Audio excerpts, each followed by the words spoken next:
मैं अपने बेटे को इमाम मस्जिद बनाना चाहता हूँ, मगर इनकी तनख्वाहें और सुबहों के माली हालात देखकर डर जाता हूँ कि दीन की तालीम दिलवाऊँ या नहीं। अल्लाह अकबर। ये आपने अजब सवाल किया कि दीन की तालीम दिलवाओगे नहीं। भाई मेरे, हम पैदा किस लिए हुए हैं? अल्लाह की इबादत के लिए, अल्लाह के नाम को आगे लेकर चलने के लिए, नबी करीम सल्लल्लाहु अलैहि वसल्लम के नाम को आगे लेकर चलने के लिए। तो ये कौन मुसलमान है जो ये कह सकता है कि आप मजहबी तालीम या इस्लाम की तालीम अपनी औलाद को ना दिलवाएं?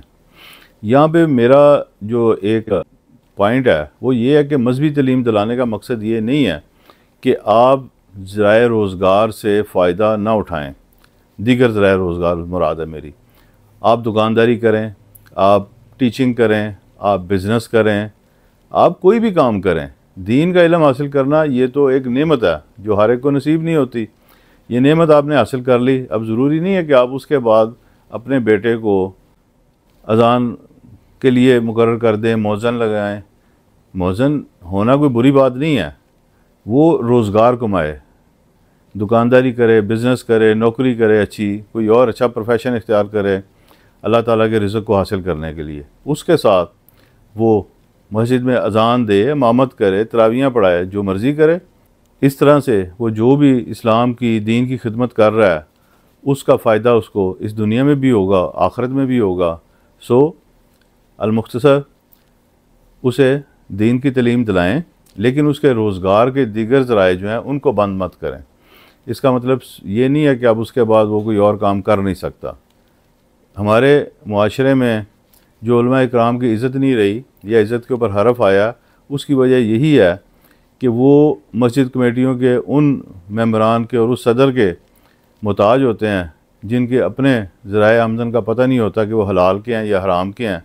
उनकी इस्लाम की कोई समझ होती नहीं। उनके लिए मौज़न या इमाम मस्जिद एक मुलाज़म से ज़्यादा हैसियत नहीं रखता। और अगर आप रिमोट एरियाज़ में चले जाएँ, यानी कि गांव या और जो दूर दराज के इलाके हैं, तो वहाँ पे तो आपको दीन से वाबस्ता लोगों की पोजीशन और भी ख़राब नज़र आएगी।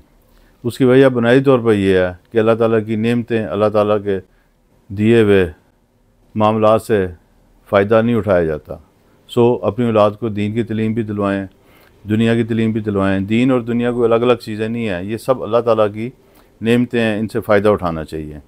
अपने बच्चों को ऐसे तैयार करें कि कल को वो इस्लाम के लिए काम कर सकें। उन्हें इस्लाम की खिदमत करने के लिए, अल्लाह और अल्लाह के दीन की खिदमत करने के लिए किसी की तरफ हाथ ना फैलाना पड़े, बल्कि वो अपनी ज़ाती काबिज से कमाई गई रिज़्क़ से, मेहनत की कमाई से ये सारी खिदमात अंजाम दें।